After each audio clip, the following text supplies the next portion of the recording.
Hello mga Choy, welcome back ulit dito sa ating video. Ito pala yung araw na umuwi ako ng Romblon. Nagbiyahe na po ako papuntang Lucena at ayan, ako lang po yan mag-isa na nagbiyahe papuntang Lucena. Ayan mga Choy, maaga nga po akong nakarating dito sa pier ng Lucena at parang wala pang tao kasi po maaga pa lang. 11:30 pa lang po ng umaga ay nandito na po ako sa pier ng Lucena. Kumuha na po ako dyan agad ng ticket ng Star Horse para po makasakay ako ng barko. At ayan po, habang po nag-aantay ng barko ay namasyal po muna ako sa port ng Lucena at pumasok po muna ako sa banyo para po mag-ayos. At ayan po, nagmamadali po ako dyan kasi po palabas na po kami dito po sa may terminal ng Lucena at papunta na po kami sa aming sasakyang na barko. Ito palang barko na sasakyan ko mga Choy papuntang Romblon. Ito po ay ang Star Horse at papunta na po kami dyan sa loob. Bag lang po yung dala kong gamit mga Choy at wala na pong iba. At palapit na nga po ako mga Choy sa mga crew ng Star Horse at ibinibigay ko na po yung ticket ko para po mapunit nila at para po patunay na dumaan ako sa kanila.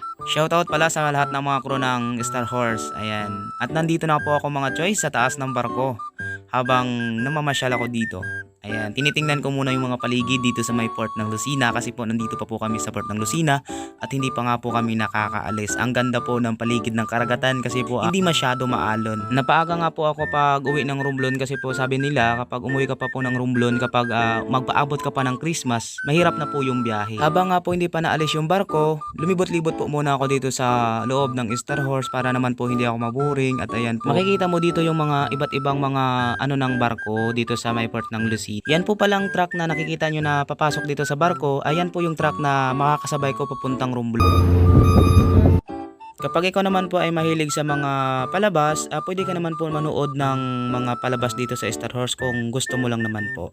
Ayan po, dumating na po yung isang Star Horse. Habang po ako nag-aantay ng pag-alis ng barko papuntang Romblon, kumain po muna ako kasi po nagugutom na po ako. Nagpahinga po muna ako mga Choy kasi po yung mga ibang pasahero ay bumaba papuntang ewan ko lang kung saang isla sila bababa kasi hindi ko naman po alam. Ayan naman po mga Choy.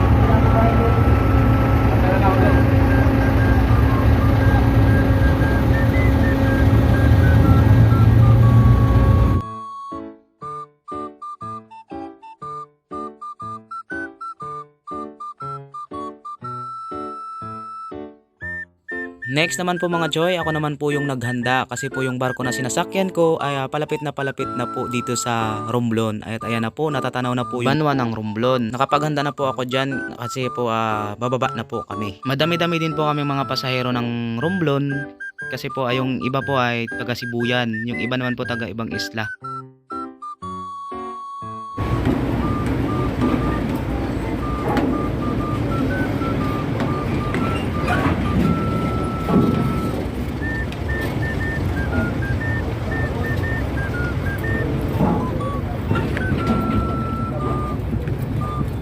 Ayan po mga Choy, nakababa na po ako ng barko at nandito na po ako sa banwa ng Romblon. Dito po sa may Freedom Park ng Romblon. Magandang mamasyal dito mga Choy kasi kapag gabi, makikita mo yung iba't ibang mga ilaw na nandito sa Freedom Park ng Romblon. Habang nga po ako nag-aantay ng aking masasakyan papunta sa bahay at naglibot-libot muna ako dito sa banwa ng Romblon.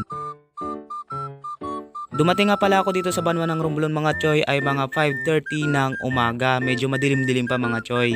Kaya naupo muna ako dito sa may gilid ng Freedom Park para po mag-antay ng aking masasakyan. Kaya maya-maya po nandyan na po yung susundo sa akin. Hanggang dito na lang siguro mga Choy yung video ko. Salamat sa pagtanaw. Bye-bye. Love you.